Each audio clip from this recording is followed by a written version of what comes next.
अस्सलाम वालेकुम नाज़रीन, सिंधु खबर जो स्लो जारी है। तव्हां सां जाम नवाज़ अली मां ख़बर शेयर था हलूं। जाम नवाज़ अली भरिसां ॻोठ चांदपुर ऐं खान मोहम्मद लस्कानी जे रहवासियुनि जो बरसाती पाणी निकाल न थियण जे करे दोस्त अली लस्कानी अब्दुल सत्तार रसूल बख्श लस्कानी जे अॻुवाणी में सवें ॻोठाणा नवाबाद पहुची इंतजामिया जे ख़िलाफ़ नवाबशाह मीरपुर ख़ासि रेलवे ट्रैक ते एहतिजाजी मुज़ाहिरो करे टायरनि खे बाहियूं ॾेई जाम नवाज़ अली कंडियारी मेन रोड खे ब्लॉक करे छॾियो।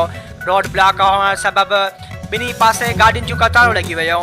मुज़ाहिरे तक जे चूंडियल नुमाइंदनि जे ख़िलाफ़ सख़्तु नारेबाज़ी कंदे चयो त ॻोल्हे ॾियो तक जा चूंडियल नुमाइंदा ॻोल्हे ॾियो जा नारा हणंदा रहिया।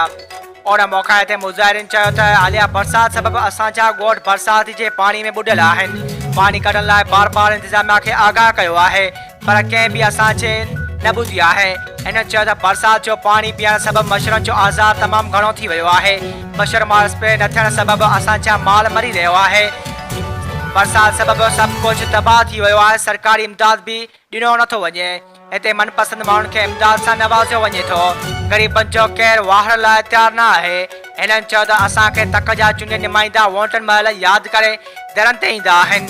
हिन ॾुखे महिल में ॻोल्हे बि नथा लभनि। बरसाति जे पाणी ॻोठ ऐं ज़रई ज़मीन में बीठल आहे जंहिं सबबि इलाइक़े में बीमारियूं फैलिजी रहियूं आहिनि।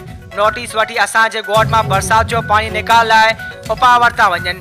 ॻोठनि में मच्छर मार स्प्रे करायो वञे। बरसाति मुतासिरनि खे सरकारी इमदाद ॾिनो वञे। वधीक ख़बरूं ॾिसण लाइ विज़िट कंदा असांजी वेबसाइट www.sindhajraknews.com।